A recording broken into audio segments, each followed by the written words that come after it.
Bonjour à tous, je suis William Millet, responsable commercial auprès des banques privées et des sélectionneurs de fonds chez Crédit Mutuel Investment Managers.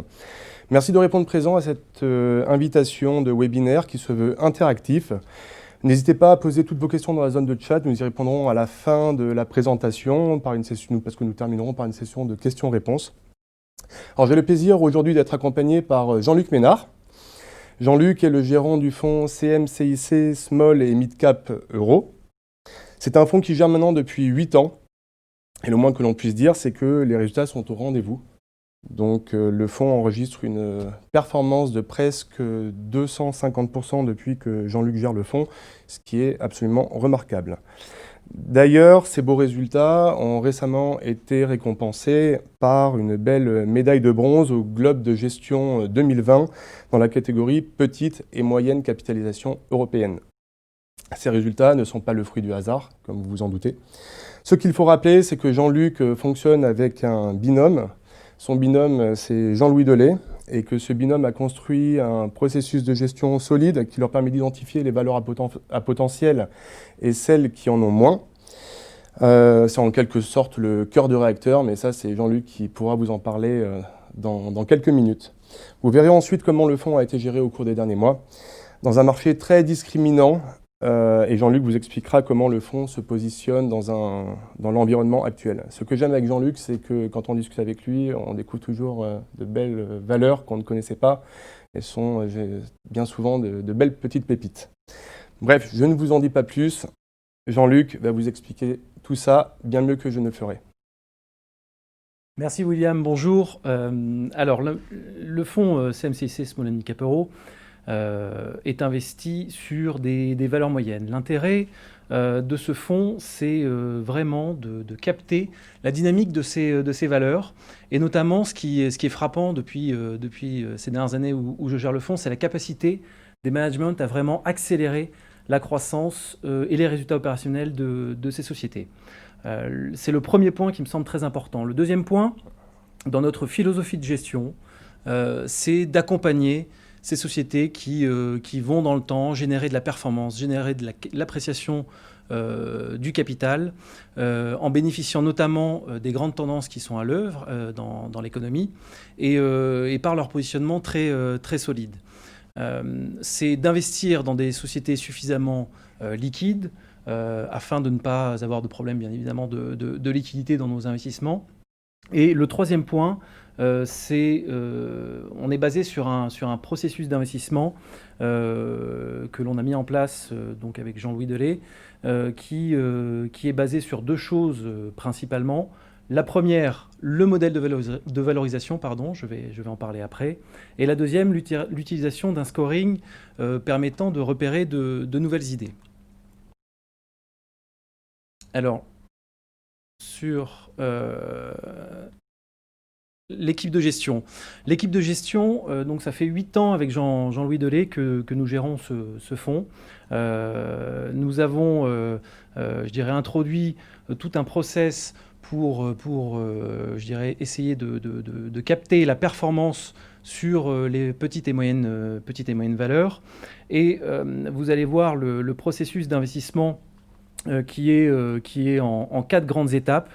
La première, c'est la génération d'idées, qui est basée notamment sur ce scoring interne, je vais y revenir, la rencontre bien évidemment des managements et la recherche externe. Le deuxième point très important, c'est toute l'analyse du modèle économique des sociétés. C'est vraiment chercher celles qui sont bien positionnées sur des tendances vraiment porteuses. Et pour ce faire après, une fois qu'on a identifié ces sociétés-là, c'est d'utiliser notre modèle de valorisation interne pour évaluer le potentiel d'appréciation, de création de valeur sur les prochaines années, à un horizon de 2-3 ans et voire plus, si par exemple certaines sociétés nous donnent des indications sur des plans très long terme. Le troisième point, c'est la construction du portefeuille avec une capitalisation boursière minimum supérieure à 200 millions d'euros à la date d'achat.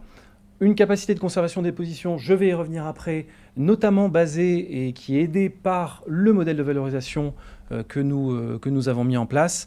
Et pour finir rapidement sur ce process d'investissement en grandes étapes, Après, il y a tout un travail d'analyse de performance et de contrôle des risques, le suivi de risques de liquidité notamment. Je reviens en slide 12. Et passe la parole à William pour un point. Oui, c'est juste pour vous remontrer une nouvelle fois en fait, les résultats du travail de Jean-Luc et Jean-Louis évidemment. Vous voyez les résultats, donc sur 3 ans, le fonds enregistre 35% de performance, sur 5 ans, c'est quasiment 80%. Voilà, ça nous permet en fait aujourd'hui d'arborer 5 étoiles Morningstar. À l'heure où on vous parle, bien entendu, faut savoir que les choses évoluent, mais on est très content de pouvoir les arborer à l'heure qu'il est. Alors, pour identifier et accompagner le développement de ces sociétés, nous utilisons plusieurs outils. Alors, le premier, le scoring. Le scoring, c'est un radar. C'est un outil interne de classement des sociétés entre elles qui est effectué sur l'univers des petites et moyennes valeurs de la zone euro. C'est environ 600 valeurs, entre 200 millions d'euros de capitalisation et 10 milliards d'euros. Et vous avez là un exemple entre le top 30 et je dirais le bottom 30, des valeurs qui peuvent présenter un intérêt qu'on ne connaît pas forcément, qu'on n'a pas forcément en portefeuille, mais qui peuvent présenter un intérêt. Et on se dit, elles sont très bien classées dans ce scoring, dans ce beauty contest entre les valeurs. Et on va les regarder, on va les étudier éventuellement, et peut-être à un moment ou un autre les intégrer dans le portefeuille. A contrario, on regarde aussi ce qui se passe en bas de ce scoring. Si on a des valeurs qui malheureusement apparaissent, je dirais, en bas de ce classement, ça peut être un signal de se dire il faut peut-être réfléchir à ce positionnement, qu'est-ce qui se passe sur la société. C'est vraiment un outil froid qui permet de se départir de biais comportementaux que l'on peut avoir quand on est gérant. Le deuxième point est très important, c'est le modèle de valorisation. C'est un modèle de valorisation, c'est un DCF simplifié, qui est basé en valeur d'entreprise sur résultat d'exploitation. Et vous avez un exemple ici, par exemple, la valeur Symrise. Et donc, vous pouvez voir, on a à la fois l'opérationnel, c'est-à-dire qu'on intègre les ventes, alors les perspectives que nous avons, ou éventuellement que peuvent nous donner les managements. Alors là, c'est encore plus simple. Quand vous avez un management qui vous donne par exemple des perspectives jusqu'en 2025, vous pouvez intégrer ces perspectives-là dans le modèle et regarder par exemple à l'horizon 2025 si le management réalise ce plan, ce que ça donnera en termes de potentiel. Il y a la prise en compte très importante du bilan aussi. On va prendre en compte l'évolution de la dette, on va prendre en compte l'évolution du nombre de titres. Par exemple, quand il y a des rachats d'actions par des managements. C'est toujours intéressant de voir la déformation que ça a sur le prix. Et après, on va fixer une fourchette de valorisation et une valorisation cible qui, à chaque fois, est revue à deux, puisqu'on valide et on valorise les sociétés à deux. Donc, ça évite d'avoir un biais, d'être trop, je dirais, positif sur une valeur. Il y a toujours un peu cette idée de tempérer éventuellement les ardeurs de l'un ou l'autre. Donc vous voyez, ça nous permet par exemple sur Symrise de regarder en 2021 ce que ça peut donner en termes de valorisation cible, par exemple 114 €. À l'époque, quand on a fait cette slide, elle valait d'ailleurs 114 €, mais on regarde tout de suite en 2022 si les hypothèses qui sont mises en œuvre ici en 2022 de croissance de chiffre d'affaires de 7%, croissance du résultat opérationnel de 8%, se réalisent, avec l'évolution de la dette aussi, on arrive à 127. Bon, c'est un travail que nous faisons sur toutes les sociétés et qui est vraiment important parce qu'il nous permet déjà de voir le potentiel de création de valeur à moyen terme sur les sociétés que nous couvrons, de voir un peu comment ça se passe si les sociétés vraiment font leur plan ou voire même dépassent bien évidemment les perspectives qu'elles donnent. Et c'est aussi un formidable appui quand on a des mouvements de marché comme celui que nous avons connu en mars de cette année.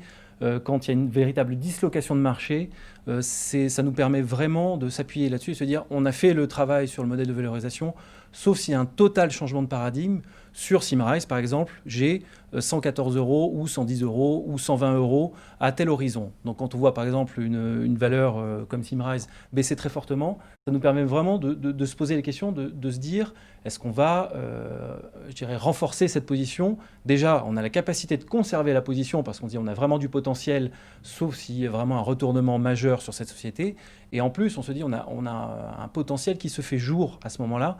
Donc effectivement, la capacité aussi à renforcer les positions. Donc c'est vraiment un élément clé de notre processus de gestion et on s'appuie très fortement là-dessus. L'autre intérêt aussi, c'est dans le suivi des sociétés. Ce sont des modèles que l'on revoit assez régulièrement. Et donc, quand il y a des publications de résultats, quand il y a des annonces d'acquisition notamment, aussi, on peut les intégrer assez rapidement dans ce modèle de valorisation et voir s'il y a vraiment telle ou telle acquisition fait vraiment sens et va permettre une création de valeur donc à moyen terme. Le point, bon, bien évidemment, ça repose sur des hypothèses. Donc c'est avec toute l'humilité qu'il faut avoir quand on fait un modèle de valorisation. C'est-à-dire on a des hypothèses, on espère qu'elles seront les bonnes, on espère surtout qu'elles seront battues. En l'occurrence, avec la société que je vous présente, c'est plutôt une société qui a l'habitude de battre les estimations et les perspectives qu'elle donne. Donc c'est toujours agréable après de revoir son modèle, je dirais, en relevant les chiffres que l'on avait précédemment. Sur le point de la capacité de conservation des positions, j'en ai parlé avec le modèle de valorisation notamment. C'est vraiment, pour nous, c'est vraiment très important. Le plus dur, ça reste finalement d'identifier les valeurs qui, dans les prochaines années, vont être, entre guillemets, les gagnantes ou qui vont arriver à vraiment créer de la valeur, qui vont arriver à faire des performances sympathiques, qui vont être véritablement engagées dans un cercle vertueux de croissance. Le plus dur, c'est donc de les identifier, de les repérer, de les voir. C'est pour ça qu'on a développé aussi ce scoring, parce qu'à un moment, on en avait assez de voir des sociétés en fin d'année, au mois de novembre, quand on commence un peu à faire le bilan, ou quand on regarde un peu ce qui a bien performé, on en avait assez de voir des sociétés qui avaient monté de 100% et qu'on n'avait même pas remarqué. On était complètement passé à côté. On se demandait à chaque fois comment on a fait. Donc c'est pour ça qu'on a aussi mis en place ce scoring, pour avoir des alertes plus rapides. Et le deuxième point qui est important aussi, c'est que ça permet de conserver les positions, mais ça permet aussi, à contrario, là je parle par exemple de Symrise qui a été un cas très favorable ces dernières années et récemment aussi, ça nous permet aussi de voir quand il y a de potentielles destructions de valeur. Alors l'idée, c'est d'accompagner bien évidemment les sociétés. L'idée, et c'est ce qu'on souhaite faire à chaque fois, c'est d'avoir un taux de succès de 100% si c'est possible. Malheureusement, ce n'est jamais le cas. Chaque année, on a notre lot de mauvaises surprises. Alors il faut essayer de les minorer, bien évidemment. Mais donc le modèle de valorisation permet aussi de voir quand il y a une société qui commence à dériver, quand on a véritablement un potentiel de destruction de valeur. Et ça, on veut l'éviter à tout prix. On ne veut pas essayer d'avoir raison à tout prix, même s'il faut attendre des années et des années. Ce n'est pas le sujet. Le sujet, à un moment, c'est d'éviter de détruire de la valeur, parce que là, ça coûte énormément de performance au fond. Donc ça, vraiment, on le regarde de très très près, et ça sert des deux côtés. Vous le voyez, le scoring sert à la fois, d'un côté, repérer les bons élèves, repérer les bonnes idées, mais aussi regarder ce qui se passe du côté moins favorable. Le modèle, c'est pareil. Et ça reste des outils qui doivent être je dirais, les plus froids possibles. On essaie d'éviter les biais quand même de comportement. Alors le dernier point à mettre en avant sur cette slide, c'est qu'on est convaincu aussi qu'investir dans les bonnes sociétés bien positionnées, c'est très important pour avoir de la performance à long terme. Mais si en plus elles sont positionnées sur les bonnes tendances, sur des gâteaux qui grossissent, là c'est excellent. Là on a un phénomène de double poussée. Donc voilà les points, je dirais, très, très importants. Et dans les grandes tendances que nous avons déterminées, alors on en a mis 4 ici, mais il y en a d'autres, bien évidemment. Il y a notamment l'innovation. Alors l'innovation, c'est au sens large. C'est une approche très innovation technologique. On est dans une société, on le voit bien, qui est une société de l'optimisation. La technologie joue un très grand rôle. Avec ce qui s'est passé ces derniers mois, la technologie accélère encore et joue un rôle de plus important. On a une digitalisation qui est vraiment accrue. Et ça, ce sont des thématiques que l'on joue, enfin je dirais, il ne faut pas dire jouer, mais sur lesquelles on investit dans le fond depuis des années, et qui ont été renforcées ces derniers mois, notamment l'écosystème du paiement. L'écosystème du paiement qui est très porteur actuellement. Les paiements par espèce restent le principal moyen au niveau mondial pour régler des achats. Donc on voit qu'il y a un domaine fantastique, il y a un marché énorme à aller capter pour les transactions électroniques. Et donc on était positionné de longue date sur des sociétés comme Worldline, comme Ingenico, plus récemment sur la société italienne Nexi. Et vous voyez, ce sont je dirais des positions qui ont été renforcées vraiment ces derniers mois, et je dirais au détriment de segments qui malheureusement avait perdu je dirais en visibilité, parce qu'on n'y voyait pas grand-chose, faut dire ce qui est. Et donc l'idée vraiment, vous l'aurez compris, c'est d'essayer d'avoir le plus de certitude possible. Alors c'est très difficile à chaque fois, parce que quand on fait par exemple un modèle de valorisation, on a beaucoup d'incertitudes sur les chiffres que l'on met, qui sont jamais les bons par essence. Mais l'idée vraiment, depuis le début de l'année, et surtout avec l'accélération de la dislocation du marché, ça a été d'investir sur les sociétés sur lesquelles on avait le plus de certitude, sur les sociétés qu'on voyait accélérer, sur des tendances qui étaient vraiment en train d'accélérer. Ça a été le cas notamment sur la digitalisation de l'économie. L'e-commerce également, on pourra en discuter. Le deuxième point, la deuxième je dirais, grande tendance, c'est le bien-être. C'est le bien-être, c'est la simplification, se simplifier la vie, aussi par la technologie notamment. Et donc on a aussi renforcé ces positions-là qui nous semblaient bien placées. Alors on a eu cette année, comme en mars, il y a eu une véritable dislocation des marchés, il y a eu des cours assez fantastiques pour réintégrer des sociétés. On peut parler de Worldline, on peut parler de Puma, qui avaient fortement baissé à un moment parce qu'il n'y avait pas trop de distinction. Et on le voit d'ailleurs dans la performance du fonds que William a présenté en tout début. Mais il y a vraiment eu des opportunités à saisir en se plaçant à moyen long terme. Le troisième point, et qui est vraiment la troisième tendance, qui est vraiment je dirais, très dans l'actualité maintenant, c'est vers une économie plus durable, bien évidemment avec la transition énergétique. Donc là-dessus, on a fait un gros travail, parce que en septembre, il y a un an tout à fait de l'année dernière, on avait un peu manqué avec Jean-Louis ce mouvement qui était parti sur les renouvelables. Donc on a essayé de corriger le tir notamment, et justement de profiter sur des baisses qui ont été assez sensibles au mois de mars. Et alors on était déjà positionné sur des sociétés comme Alstom, comme GTT, mais on a aussi intégré Alfen. Alors Alfen, en quelques mots, société très intéressante qui combine à la fois les bornes de recharge pour les véhicules électriques, les réseaux intelligents et les systèmes de stockage d'énergie.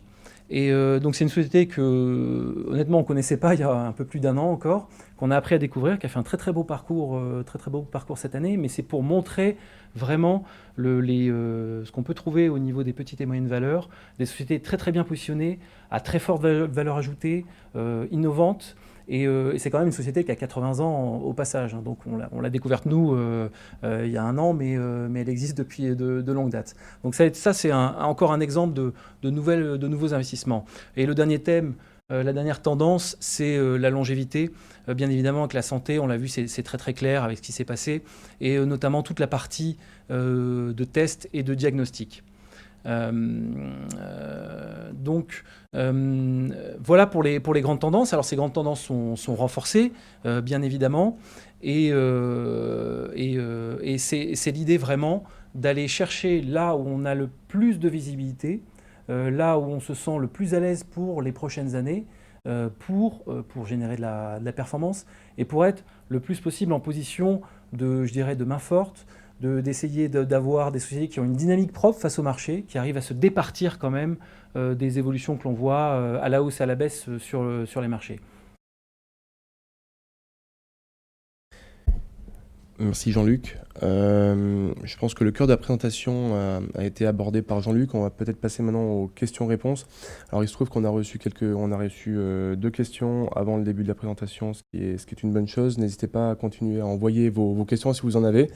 Donc je te pose la première question, Jean-Luc, qui nous a été posée.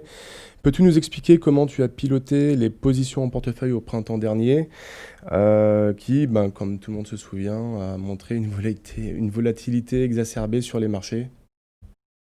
Oui, alors ça a été un très bon révélateur je dirais, des positions en portefeuille et des convictions sur le fond.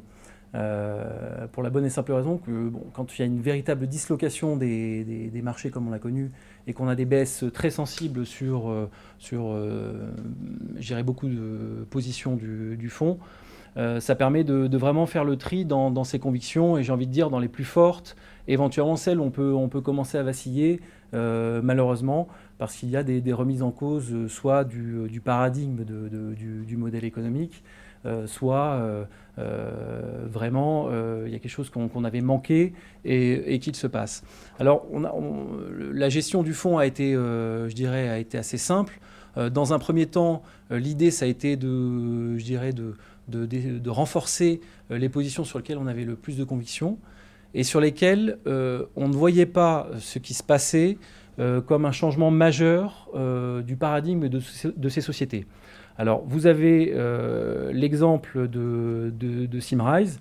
Alors, Symrise, donc, on a parlé du modèle de valorisation tout à l'heure sur la société. Symrise, ça a été la première valeur, par exemple, renforcée dans le fonds. Alors, dire que c'était la première valeur, ça veut dire quoi? Ça veut dire la confiance à ce moment-là que l'on avait dans le modèle économique de Symrise, donc dans ce développeur et ce fabricant d'ingrédients, d'arômes et de parfums, à se dire, OK, sans doute 2020, ils ne feront peut-être pas les chiffres de croissance qui étaient anticipés, mais ça ne va pas être ce qui va se passer par exemple dans l'aéronautique, ça ne va pas être ce qui va se passer peut-être dans l'automobile. On ne va pas se retrouver avec un chiffre d'affaires qui va baisser de 20 ou 25% subitement. On pense que ça va mieux se passer que ça. Donc voilà, ça a été comme ça à chaque fois de gérer, d'aller sur les sociétés qui offraient à ce moment-là, je dirais, le plus de certitude, alors qu'il y avait beaucoup d'incertitudes à ce moment-là justement. Donc ça a été le cas de Symrise. Alors ici on a mis le renforcement, on ne voulait pas montrer que ça a été renforcé au plus bas, on voulait surtout montrer que c'est la première sur laquelle on a eu, je dirais, une confiance en se disant là vraiment, là le marché n'est pas discriminant et vraiment il y a du potentiel à moyen long terme de refaire une belle performance qu'on n'estimait pas, pour être très clair, avoir aussi vite un retour sur une zone 115-120 euros par exemple, mais ça a été ça l'idée. A contrario, on a baissé certaines positions qui étaient mal positionnées, malheureusement, où la visibilité était totalement partie. On peut parler de l'aéronautique. On avait des positions sur l'aéronautique qu'on a réduites en se disant OK, je pense qu'à moyen long terme, je vais peut-être à un moment avoir raison, mais sauf que là, je n'y vois plus rien.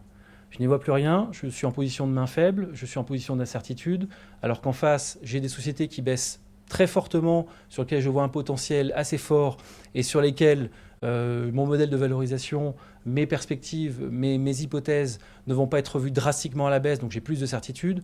Donc j'arbitre vers ces positions-là qui me semblent avoir, en termes de rendement risque, soit plus intéressant pour le fonds.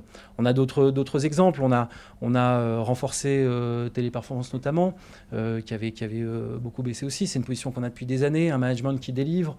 Donc on a très confiance dans le modèle. On a renforcé aussi des sociétés comme Euronext. Donc voilà un peu le genre de société qu'on a cherché, celle où on avait le plus de certitude pour, je dirais, générer le maximum de performance avec un risque plus limité face à ce qui se passait. Très bien, merci Jean-Luc. Justement, on va rebondir à nouveau encore sur les performances, il faut croire que c'est ma nouvelle passion. Mais c'est vrai, quand on voit les résultats, c'est assez bluffant. C'est bien de pouvoir comprendre en fait effectivement dans quelles circonstances de marché. Y a-t-il des phases de marché dans lesquelles le fonds a plus tendance à surperformer, ou finalement arrive-t-il à surperformer en toutes circonstances? Alors malheureusement, on ne surperforme pas dans toutes les circonstances. On n'a pas encore trouvé je dirais la martingale. Oui, merci de m'aider. Non, alors sur les performances, c'est une slide qu'on aime bien parce qu'elle montre vraiment. Alors en haut, vous avez la performance de l'indice de référence du fonds Small Mid Cap. Donc sur un mois calendaire, c'est-à-dire par exemple le mois d'août. Si la performance sur le mois calendaire de l'indice de référence est inférieure à moins 5%, le fonds a tendance à surperformer 9 fois sur 10. Donc 10 mois sur 101 depuis que nous le gérons. Entre moins 5 et 0%, c'est près de 3/4 du temps. Entre 0 et 5%, on est à peu près 60-40. Et quand l'indice accélère sur une période de temps très courte, Donc sur un mois calendaire, quand l'indice accélère très fortement, là le fonds a plus de mal à suivre de par sa construction sur des valeurs en développement et qu'on porte à long terme. Donc là c'est plutôt 36,64. Ce qui est intéressant là-dedans, une fois qu'on a dit ça, c'est la fréquence, et ce sont les deux diagrammes qui sont au milieu, qui sont les plus fréquents donc sur le marché sur un mois calendaire, donc 80% du temps. Et donc c'est ce qu'on cherche, c'est quand le marché, finalement, quand les indices ne font pas grand-chose, d'essayer de s'extraire, d'avoir des sociétés qui ont une dynamique propre et qui vont réussir à surperformer à ce moment-là, à créer vraiment de la performance, de la traction, alors que le marché, finalement, lui ou les indices ne font pas grand-chose. Et donc là, c'est vraiment ce qu'on cherche, c'est vraiment le but de ce fonds, c'est d'investir vraiment sur les sociétés en développement qui ont une dynamique propre, qui arrivent à s'extraire et qui arrivent petit à petit dans le temps à générer de l'appréciation du capital pour les porteurs de parts. Merci Jean-Luc, c'était très clair. Je ne sais pas, pour l'instant je ne vois pas d'autres questions. On vous laisse encore peut-être quelques secondes. Non, toujours rien. Bon, écoutez, en tout cas, merci beaucoup. Ça va arriver. On a des petites questions. Pardon, que... Le temps de vous transmettre la note. Un petit peu de Ça arrive dans un instant.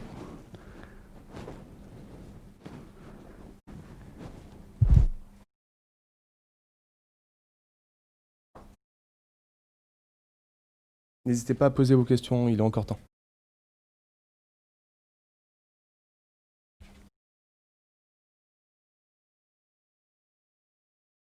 Ok. Donc la question, Jean-Luc, que nous venons de recevoir, trouvez-vous encore du potentiel dans les conditions actuelles de marché, notamment au niveau des valorisations? Alors oui. Suivant nos modèles de valorisation, on trouve encore du potentiel. Et la clé, bien évidemment pour nous, c'est de regarder, je dirais, les valorisations bien évidemment en dynamique, en fonction des croissances qui sont attendues. On voit pour beaucoup de sociétés une tendance à vraiment accélérer. Alors c'est un point que j'ai mentionné très rapidement au début, donc dans les intérêts, parce que bon, si vous regardez ce webinaire, c'est que les petites et moyennes valeurs vous intéressent, donc vous connaissez un peu le segment. Mais c'est vrai qu'il y a une forte capacité quand même à accélérer le développement par les initiatives des managements, que ce soit par des acquisitions, que ce soit par des déploiements dans de nouvelles géographies. Et par leur positionnement actuel et les valeurs que l'on recherche, on voit que ces valeurs quand même bénéficient. Alors il y a des pans entiers de l'économie malheureusement qui sont en train de souffrir très fortement, mais il y a des gagnants. Il y a des sociétés, on a essayé de détailler quelques tendances et quelques thèmes qui fonctionnent actuellement, mais on voit des accélérations assez fortes. Et la clé pour nous aussi, je dirais, le temps est avec nous, c'est-à-dire que pour aussi bien apprécier certaines valeurs qui ont déjà fait des belles performances, c'est aussi de se projeter. Et on se projette beaucoup avec notre modèle de valorisation. On regarde beaucoup à 2-3 ans ce que ça pourrait donner. Alors ce qui donne du courage de temps en temps à ne pas trop, je dirais, écrêter les positions et prendre trop vite ses profits quand il y a eu des très beaux parcours. Mais oui, quand on regarde ça, on voit encore du potentiel, et on voit encore de très beaux potentiels dans des sociétés qui peuvent en plus nous surprendre, comme je vous l'ai dit, notamment par des acquisitions ou par de nouveaux déploiements ou des mesures pour encore accélérer leur développement plus rapidement. Encore une question. N'hésitez pas encore, il est encore temps pour poser toutes vos questions, donc allez-y, nous restons avec vous jusqu'à la dernière question. Donc Jean-Luc, nouvelle question, votre avis sur le deal Worldline Ingenico? Alors, mon avis, vous savez, Worldline, c'est une position qu'on a depuis très longtemps. Ingenico, on en avait su, on en a toujours dans le fond, très positif. Très positif, et pourquoi? Parce que le management de Worldline notamment, depuis des années que nous le suivons, avait déjà, et de longue date, je dirais, mentionné qu'il voulait consolider, je dirais, le secteur des paiements, et notamment bien évidemment en Europe, voulait consolider, grossir, consolider, que ça viendrait. Et petit à petit, on coche, je vais y arriver, on coche toutes les cases. C'est-à-dire que petit à petit, la société a grossi, fait cette opération avec Ingenico, qui va créer un très beau groupe au niveau français, mais aussi européen. Un des premiers groupes européens dans le secteur des paiements en taille de capitalisation. Alors, ça ne présage pas du futur, mais Worldline, dans ses dernières acquisitions, a toujours fait montre d'une grande capacité à intégrer les sociétés acquises. Donc pour l'instant, bien évidemment, on leur fait toute confiance, je dirais, sur cette intégration d'Anagenico. Donc oui, très confiant. Worldline reste une des principales positions du fonds. Elle a bien grossi d'ailleurs. On a passé allègrement les 10 milliards d'euros de capitalisation. Mais ça va donner une très très belle société, du moins je le pense. Merci Jean-Luc. Un petit peu de patience, on vient de recevoir une nouvelle question. Donc on les reçoit très très rapidement, l'information circule très vite dans la salle, comme vous pouvez le voir. Merci.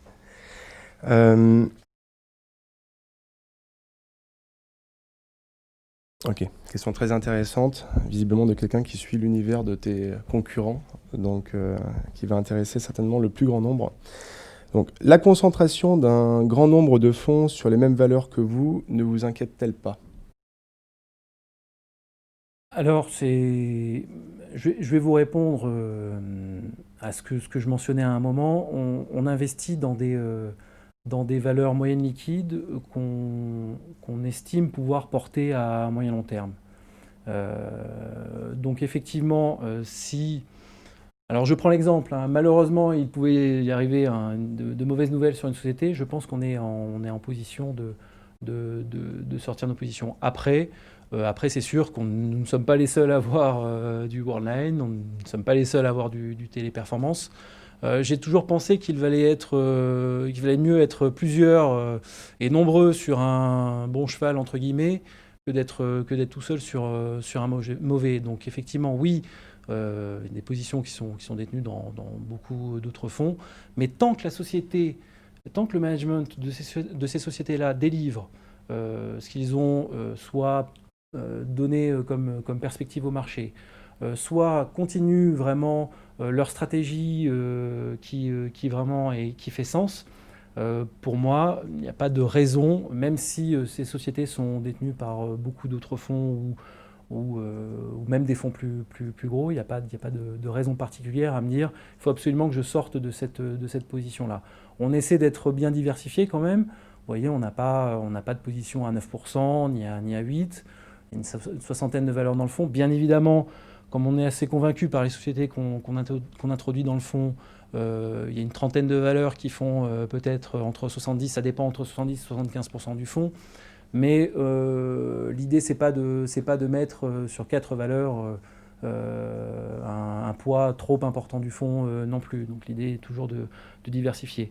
Mais le plus important pour moi, c'est que les sociétés ne fassent pas, par exemple, de virage 180 de leur stratégie qu'on ne comprend pas, que ça devienne des sociétés qui, tous les trimestres, prévoient d'avoir un chiffre d'affaires qui monte, je dis n'importe quoi, de 5% et qui se retrouve à 3%, qu'on se soit trompé finalement, qu'on espérait que la croissance organique dans les prochaines années soit chaque année de 8%, mais que finalement elle est de 3%, parce que ça change tout sur la valorisation, bien évidemment, le fait d'avoir une croissance bien inférieure. Donc non, c'est des choses qu'on surveille de très très près à chaque publication de résultats. On voit si la société continue de délivrer et dans le bon sens. Merci Jean-Luc. Je crois que c'est la dernière question à laquelle tu as répondu. En tout cas, merci beaucoup Jean-Luc, merci beaucoup à tout le monde d'avoir tenu jusqu'à la fin. Donc si vous êtes là, c'est que vous trouvez ça très intéressant, donc nous en sommes ravis. N'hésitez pas à solliciter vos commerciaux respectifs, vos contacts commerciaux pour toute question qui vous viendrait ou si vous avez besoin de compléments d'information. Nous tenons à votre disposition et nous vous souhaitons une très bonne après-midi, une très bonne fin de journée en attendant de vous revoir bientôt pour un prochain webinaire. Merci, au revoir. Au revoir.